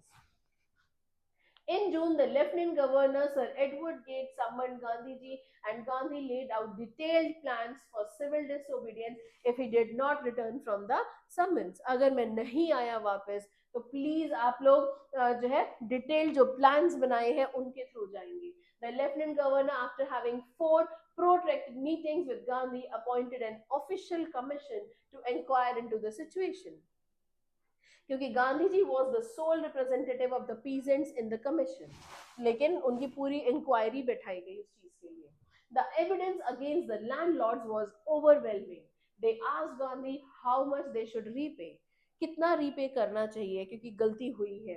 They thought he would demand कि पूरा payment हमें वापस करो इतने सालों का, which was illegally and deceitfully extorted from the sharecroppers. जितना भी तुमने illegally तरीके से या जबरदस्ती लिया है उनसे sharecroppers से सारा वापस करो. लेकिन ऐसा नहीं हुआ. Gandhi ji asked for only 50%. The landlords offered to refund 25%. Gandhi ji ने 50% मांगा लेकिन लैंडलॉर्ड्स ने उसके बदले जो है सिर्फ 25% दिया. लेकिन गांधी जी 25 में भी खुश थे. He wanted everybody surprised. Gandhi ji मान गए आराम से. Gandhi ji explain that the amount of refund ये इंपॉर्टेंट नहीं था. इंपॉर्टेंट क्या था कि आज सब लोग को ये देखें कि किस तरीके से ब्रिटिशर्स ने उन लैंडलॉर्ड्स के आगे सॉरी इन पीजेंट्स के आगे लैंडलॉर्ड्स ने अपने घुटने टेक दिए हैं. ठीक है, ये ज्यादा इंपॉर्टेंट था कि आज उनकी जीत हुई है पीजेंट्स की. The planters behaved as lords above the law, but after this incident, the peasants saw that they had rights and persons to defend them. They learned courage. हिम्मत कैसे आई आज ये देखा. Gandhi wanted to do something about the cultural and social backwardness also in Champaran villages, और इसीलिए वो वहाँ पे volunteers उन्होंने बुलाए. उन्होंने कस्तूरबा बाई को भी बुलाया और अपने छोटे बेटे को भी वहाँ पे हेल्प के लिए बुलाया, so that उस विलेज का डेवलपमेंट हो सके. प्राइमरी स्कूल्स वहाँ पे खोले गए 6 विलेजेस में. कस्तूरबा ने आश्रम के रूल समझाए, क्लीनलीनेस, कम्युनिटी की जो सैनिटेशन है वो कैसे की जाए. उसके बाद कैस्टर ऑयल, क्विनिन और सल्फर ऑइंटमेंट्स भी वहां पे लाए गए. Gandhi ji notice the filthy state of women's clothes, कि वहां पे तो जो लेडीज है, फीमेल्स है, उनके क्लोथ्स भी कितने बेकार हो रहे हैं. He asked Kasturba to talk to them about it, and one woman took Kasturba into her hut. She showed her that there was no boxes, no cupboards, कि कहाँ रखे अपने कपड़े. The sari that she was wearing was the only one she had. एक ही साड़ी है, ना almirahs है, ना कोई बॉक्सेस है. ना Gandhi kept a long distance watch on the आश्रम, जो उनके आश्रम थे वो वहीं से ऑपरेट कर रहे थे. He sent regular instructions by post and asked for financial accounts. The Champaran episode was a turning point in Gandhiji's life. He explained that what he did was an ordinary thing. He declared that the British could not order him about his own country.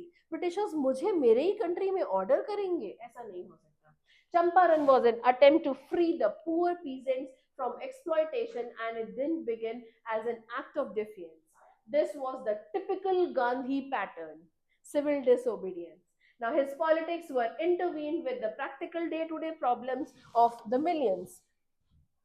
In all the things that Gandhi did, he tried to mold a new free Indian who could stand on his own feet and thus make India free. Basically, self-reliance, आत्मनिर्भर होना हर एक बंदे को उन्होंने सिखाया. Now, Charles Andrews, an English pacifist who had become a devoted lawyer of Gandhi, came to bid him goodbye, and Gandhiji's lawyer friends wanted Andrews to help them. Now, Gandhi strongly opposed the suggestion कि हम उन्हें help नहीं करेंगे. According to him, asking for Andrew's help was showing the weakness of their hearts. कि Andrew की help लेना मतलब हमें ये दिखाना कि हम कितने वीक हैं. He assured them the cause was just and they must rely upon themselves to win the battle.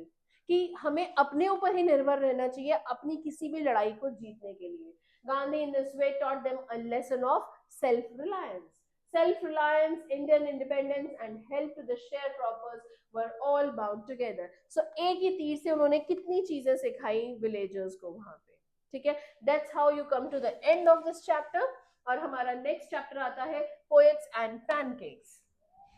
Right, इसमें जो कैरेक्टर स्केच है वो है narrator, the employ of Gemini Studios, who gives a vivid account of the studio's functioning, उसके peculiarities के बारे में, और उन्होंने जो वहाँ पे keen observations किए हैं उसके बारे में.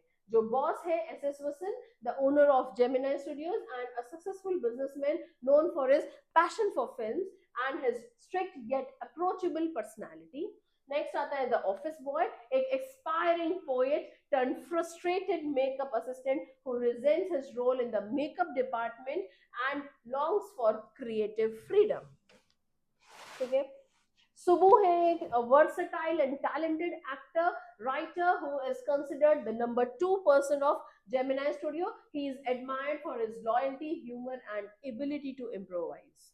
He was always ready to improvise.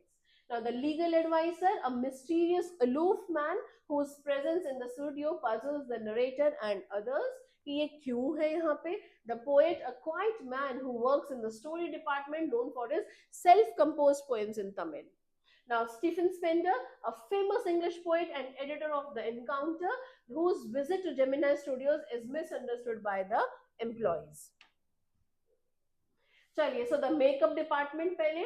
So Gemini Studio Madras में है, जिसको अब चेन्नई कहा जाता है, was renowned film studio where most employees took pride to be a part and work there.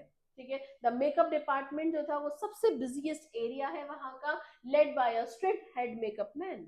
Now, this department transformed actors into gods and goddesses for Tamil films. एकदम बेहतरीन बना दिया करते थे तमिल फिल्म्स के लिए वहां के एक्टर्स और एक्ट्रेसेस को इनके मेकअप डिपार्टमेंट के बाद. The makeup room was hot and chaotic as its mirrors जो थे उसमें से हीट निकलती थी. जो लाइट्स पड़ती थी मिरर्स से तो वो हीट जनरेट करती थी. The narrator humorously describes the hierarchy of the department. The chief makeup man focused on the male actors while his subordinates attended to extras और junior artists जो होते थे वो उनको संभालता था. The office boy assigned menial tasks, छोटे छोटे जो टास्क होते थे वो ऑफिस बॉय को मिलते थे.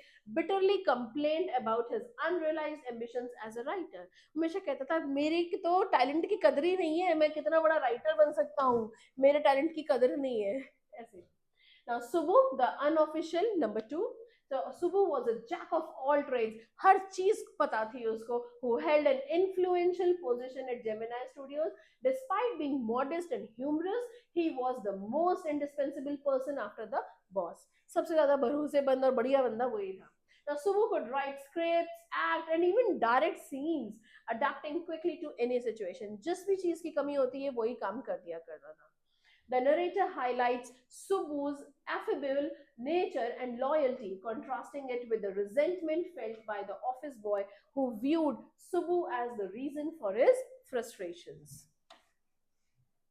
Now, the story department at Gemini Studio was an eclectic mix of people. हर तरह के लोग थे वहां पे.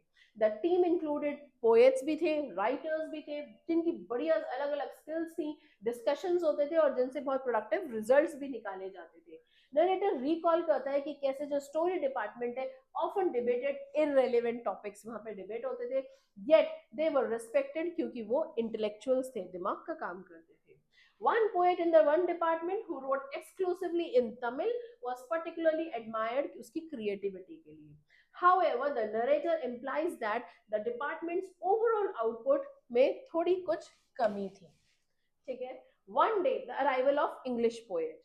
Now, one day, Gemini Studio hosted an English poet, जो थे Stephen Spender, who had been invited by the British Council.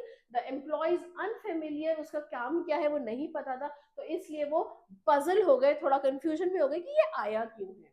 Now the narrator amusingly describes the employees' discomfort, जो उस Stephen Spender का speech सुन के उनमें हो गया, which was laden with references to English literature and politics. As many employees struggled to understand English, they found the experience alienating and unproductive. उन्हें कुछ समझ ही नहीं आया कि ये speech से क्या मतलब था, क्यों आए हैं ये. ठीक है. The narrator notes the cryptic behavior of the legal advisor who usually stayed out of this limelight. However, during Spender's visit, the advisor gained brief attention for his questions about communism, which further confused the employees. अब दूसरा the encounter with the encounter. ये क्या है? Now, years later, the narrator learns that Stephen Spender was the editor of The Encounter. The Encounter एक magazine suspected of being funded by the CIA to promote communist propagandas. ठीक है, ये anti communist propagandas को promote करने के लिए ये magazine use किया जाता था. Now, the revelation sheds light on Spender's visit to Gemini Studio, which had remained a mystery. Clear ही नहीं हो रहा था कि क्यों आए हैं Stephen Spender. The narrator reflects on how Gemini Studios, despite its simplicity and detachment from global politics, inadvertently became part of a larger ideological struggle. The chapter ends with the narrator's nostalgic recollection of his time at Gemini Studios, कि क्या वो time था जब हम सब Gemini Studios में थे. He portrays the studio as a microcosm of Indian society, filled with vibrant characters. हर तरह के लोग हैं वहां पे and amusing incidents होते हैं. Despite its quirk, Gemini Studio played a pivotal role in shaping the narrator's perspective on art, literature, and life. ठीक है. So this is Poets and Pancakes. Let's come to the next chapter, the interview. ये भी बड़ी एक interesting सी story है. Characters इसमें है Umberto Eco. He is a celebrated Italian writer, academic, and novelist known for his novel Consi, The Name of the Rose, and his sharp intellect. He is a professor of semiotics and thinker who has written extensively on a variety of subjects. दूसरे है Mukund Padmanabhan, the interviewer जो है इसमें, and he is representing the Hindu who conducts the conversation with Umberto Eco, focusing on his writing style, academic life और उनके achievements के बारे में. ठीक है, तो ये एक proper interview के बारे में है. Now the interview as a literary form. The popularity and controversy surrounding interviews. Interviews के अलावा के ऊपर क्या popularities है कि कैसे होते हैं interviews. The chapter begins by discussing the significance of interviews in journalism. Now, interviews are regarded as a reliable source of information and insight, providing a window into the personality, thoughts, ideas of a notable figure. तो कोई भी figure जिसका आप interview ले रहे हैं, उनके thoughts, opinions के बारे में आप खुल के जान सकते हैं. However, interviews are also controversial.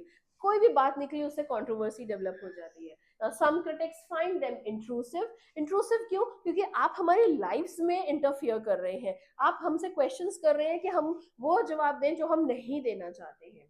While others see them as an art form that brings out the best in the interviewee. बाकी कुछ लोगों को लगता है कि ये एक ऐसी आर्ट फॉर्म है कि क्वेश्चंस आप ऐसे पूछिए कि इंटरव्यूई की लाइफ से आपको कुछ मिले, कुछ बातें पता चले, उनसे कुछ आर्ट निकले, कुछ और अच्छा निकले. ठीक है. Now, for instance, V.S. Naipaul and Lewis Carroll despised interviews, considering them an assault of privacy and credit. इन लोगों ने तो इंटरव्यूज देने ही बंद कर दिए थे क्योंकि इन्हें ऐसा लगता था कि ये हमारी प्राइवेसी और क्रिएटिविटी में दखल अंदाजी है. Now, despite such criticisms, the popularity जो थी इंटरव्यूज की ये बढ़ती रही over time. Mukund Padmanabhan introduces Umberto Eco as an exceptional academic और writer जो बैलेंस करना चाहते हैं अपने मल्टीपल रोल्स को. Now, Eco is a scholar of semiotics, एक नॉवलिस्ट है, एक राइटर है जो चिल्ड्रंस लिटरेचर पे लिखते हैं और एक जर्नलिस्ट भी है. Padmanabhan begins the interview by exploring how Eco manages to juggle his academic and creative pursuits. कि कैसे आप इन सब के बीच में लाइफ अपनी बैलेंस करते हैं. He explains that he utilizes the interstices. Interstices क्या होता है? किसी भी चीज के बीच का जो fraction of minutes या seconds का जो time होता है उसको यूज करना. Interstices of his life, which are the small gaps between his commitments. अब वो एग्जाम्पल देके समझाते हैं. While waiting for someone or during travel, वो राइट कर लेते हैं, लिख लेते हैं, तो वो टाइम बच गया, आपने उस इंटरस्टाइस का आपने यूज कर लिया. He views himself not as a novelist but as an academic who occasionally write novels. मैं एक academician हूँ जो कभी कभी novels लिख लेता है. ठीक है. हालांकि ये novelist की तरह जाने जाते हैं but वो मना करते हैं, I'm not a novelist, I'm an academician. Now, Ecos emphasizes on efficiency and time management. He demonstrates how he creates time for writing despite a busy schedule. Busy schedule होने के बाद भी writing के लिए वो कैसे time निकालते हैं. Eco reveals his philosophical approach to writing, where he weaves narratives with underlying meaning. He believes in creating empty spaces in text. वो कैसे? Allowing readers to actively engage with and interpret his work. वो बीच-बीच में कुछ empty spaces डालना चाहते हैं, so that readers get time to think upon that कि ये क्या कहना चाह रहे हैं. ठीक है? Now, Eco states that his academic background influences his writing style. As a scholar of semiotics, he applies the same analytical approach to his novels, blending facts with fiction seamlessly. Padmanabhan asks Ego about the unexpected success of his novel, The Name of the Rose. कि इसकी success का क्या राज है? Now, Ego attributes its popularity to two factors. एक तो book की depth और लोगों की क्यूरियोसिटी. दो फैक्टर्स की वजह से ये बुक चली है. He explains that the novel blends complex ideas with an engaging mystery, appealing to both intellectuals and casual readers. The success of the book surprised Eco himself, as it was initially considered too challenging for mainstream audience. When questioned about the difference between his academic and fictional writing, Eco describe करते हैं कि fiction एक playful और enjoyable चीज है, while academic writing is more rigorous और बहुत demanding, उसमें बहुत efforts चाहिए.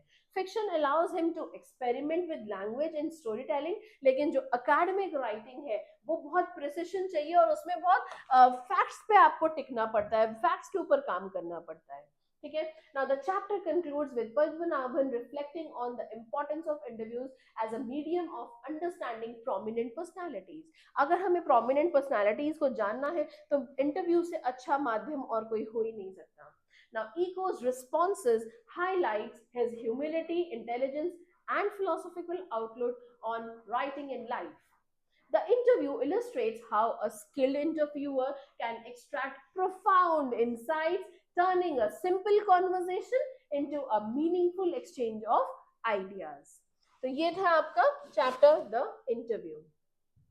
अब हम आते हैं गोइंग प्लेसेस बाय A.R. Barton. Right now, इसमें कौन से कैरेक्टर्स हैं आपके? सूफी. She is a highly ambitious girl, middle class adolescent girl living in a world of dreams and fantasies में रहती है. जेंजी, ये सोफी की बहुत क्लोज फ्रेंड है and very particular about their status, but she is a gossip according to Sophie. Danny Casey एक talented footballer है who is the local hero and idolized by Sophie, जो उसको Sophie बहुत fantasize करती है. Next Geoff, ये hard working elder brother है Sophie के, who is a sports enthusiast and confident of his sister's desires and fantasies. पक्का ही पता है उसे इसकी फैंटेसीज के बारे में. सोफी के father, he is a hard working practical and wanted to person and wanted to provide better facilities for his family. Okay, now day dreaming Sophie की शुरू होती है. Sophie is returning from home और उसके साथ उसकी friend Gen Z भी है. वो जेंजी को बताती है कि she dreams of owning a boutique after leaving school. जब स्कूल खत्म होगा मैं बुटीक खोलूंगी. तो Jansie is not a dreamer and she tries to reason that such a thing requires a lot of money. तो सोफी उसके बाद में जवाब देती है कि वो एक मैनेजर रख लेगी, बहुत पैसे बचा लेगी बुटीक में. ये सब करके ऐसे वो अपनी कहानियां बना रही है. Now Gen Z again contradicts childish dreams by saying that she will not be able to made a manager straight off, कि तुझे सीधा मैनेजर थोड़ी बना देंगे जो तू पैसे बचा के फिर बुटीक खोल लेगी. Now Sophie keeps on dreaming about her boutique and says that it will be the best in the city. उसे कुछ नहीं पता, बस उसे ये है कि मेरे को अपना बुटीक खोलना है जो बिल्कुल बेस्ट होगा पूरे सिटी में. Now, Gen Z knows that they both are destined to work in the biscuit factory. She is quite practical and is aware of the realities of life. She wishes that Sophie too comes down to reality, but this doesn't bother Sophie, who quite suddenly says that she wouldn't then become an actress. ठीक है, अगर ये सब possible नहीं है तो मैं actress बन जाती हूँ. एक्ट्रेस को तो बहुत पैसे मिलते हैं. Then, as actresses do not work full time, she would be able to manage her boutique as well. अब एक्ट्रेसेस सारा दिन तो शूट नहीं करती हैं, तो वो बुटीक का काम भी संभाल लेगी. In spite of Gen Z's advice that she should not indulge in fantasies, Sophie keeps on babbling about being an actress or a fashion designer. वो बक बक बक बक करती ही रहती है, कभी fashion designer, कभी actress. Now Sophie enters her house talking about money. She belongs to a lower middle class family. Her father retorts by saying that if she ever manages to get some money, she should buy a decent house first. Now, her little brother Derek mocks her by saying that she thinks money grows on trees. तुझे क्या लगता है पैसे पेड़ पे उगते हैं? Sophie's mother sighs at her daughter's fantasies. वो ऐसे देख रही है कि मेरी बेटी की क्या fantasies हैं, क्या सपने हैं. Now, Sophie notices her mother bending over the sink. Her back has become somewhat bored with the burden of household work. ऐसे थोड़ा सा झुक गई है. Their small house is steamy from the stove and dirty dishes are piled up in the corner. Sophie feels a tightening in the throat and goes to look for the brother Geoff. वो देखती कि भाई तो है ही नहीं, Geoff कहाँ है, वो उसे ढूंढने चली जाती है. Now Geoff is tinkering with a part of his motorcycle, उसमें लगा हुआ है कुछ ठीक करने के लिए in the next room. He has been out of school for almost 5 साल हो गए, स्कूल नहीं गया है, and now works as an apprentice mechanic. ठीक है, तो छोटे मोटे हेल्पर्स होते हैं उनकी तरह काम करता है. Now Sophie ponders over the areas of his life about which he has never spoken. Now Geoff is almost a grown up now and he has developed a habit of speaking less. कम बोलता है वो. ठीक है, Sophie is jealous of his silence कि तुम बोलते क्यों नहीं हो. Now Geoff's world remains a fascination for her simply because it is unknown to her. She longs to know him. वो और चाहती है कि मैं इसके बारे में जानूं, तो कुछ बताएगा तो ही तो जान पाएंगे जियोफ के बारे में. She wishes to be admitted more closely into her brother's affections, hoping that someday he might take her along with him to the unknown places in his mind that have so far remained out of her reach. कि थोड़ा सा ही मुझे जाने, मैं इसको जानूं तो मैं इसके साथ बैठ के जाऊं कहीं, ये मुझे बाहर उस दुनिया में ले जाए जहां तक मैं अभी तक जा ही नहीं पाई हूँ. Right? So her father forbids it and she also thinks that Geoff considers her too young. वो कहता है कि जियोफ कहता है कि अभी ये बहुत छोटी है. She is impatient to enter the vast unknown world. अभी ये इस बड़ी सी दुनिया, जो स्ट्रेंज दुनिया है, उसके लायक नहीं है, उसके लिए तैयार नहीं है. She dreams of riding behind Geoff on his own bicycle. वो ये सोचती है ऐसे ड्रीम करती है कि मैं जियोफ के पीछे अपनी बाइसाइकिल लेके, अपनी बाइक लेके जाऊंगी. Now Sophie tells her brother Geoff about her meeting with Danny Casey, an Irish sports star in the arcade. वो बताती है कि मैं तो वहां पे जो है डेनी केसी से मिली थी. Geoff is a sports enthusiast and Sophie simply wants to get his attention. Now, Geoff knows that she is a hopeless dreamer and he doesn't believe her. She says that she met him while window shopping at the Roy's. देखा उस mall में गई थी, window shopping कर रही थी, वहां पे सपनों में मिल रही है डेनी कैसी से. So Sophie describes her meeting with Cassie. She makes Geoff promise not to tell anybody about the meeting. उसने कहा मैंने तो डेनी कैसी को बोला था, प्रॉमिस दिलवाया कि वो किसी को ना बताए कि हम मिले हैं. Her meeting with Casey was a chance encounter. She wanted his autograph, लेकिन उसके अपने younger brother Derek के लिए autograph लाना चाहती थी, लेकिन हमारे पास पेन और पेपर नहीं था, इसलिए वो नहीं ले पाई. Now Denny and Sophie started talking about the clothes at the Roy's. They decided to meet next week and Casey promised कि वो उसको वहाँ पे autograph देने जरूर आएगा. Geoff doesn't seem to believe her. She gives him details about his physical appearance to make her meeting sound realistic. वो बताती है कि वो ऐसा लगता है जैसे तो इसको विश्वास हो जाए जियोफ को कि वो सच में डेनी कैसी से मिली है और अब नेक्स्ट वीक भी उसने प्रॉमिस किया है कि वो आएगा उससे मिलने. Now Geoff is finally convinced into believing her story and he shares it with her father.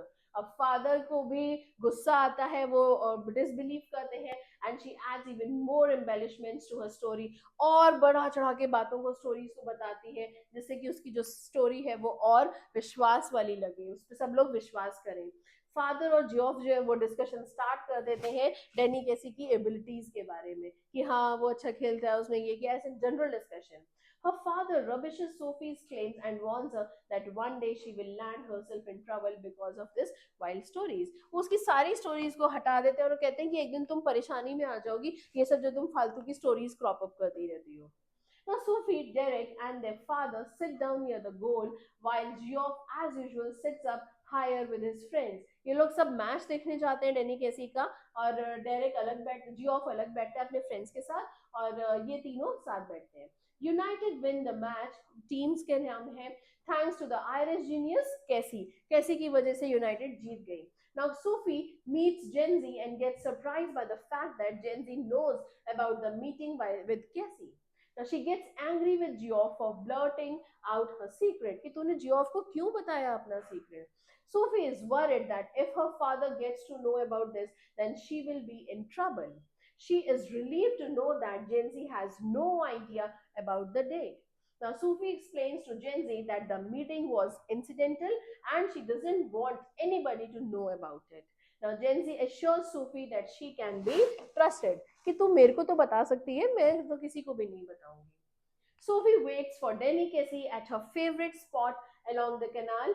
She has always imagined such a perfect date. While waiting, she imagines Cassie coming along the river. She tries to strike a balance between her dream world and reality. Now, the thought of this not coming starts making her sad. कि डेनी कैसी आ क्यों नहीं रहा है, अभी तक इतनी देर हो गई है, वो sad होने लगती है. Now, Sophie gets miserable at the thought of explaining all this to her family. Geoff would be disappointed and others would doubt her. सबको लगेगा कि मैं ऐसे ही stories बनाती हूँ. She doesn't want to live with the burden of truth. Still, she doesn't want to give up her dream. तो वो फिर भी चाहती है उसके बारे में बताना.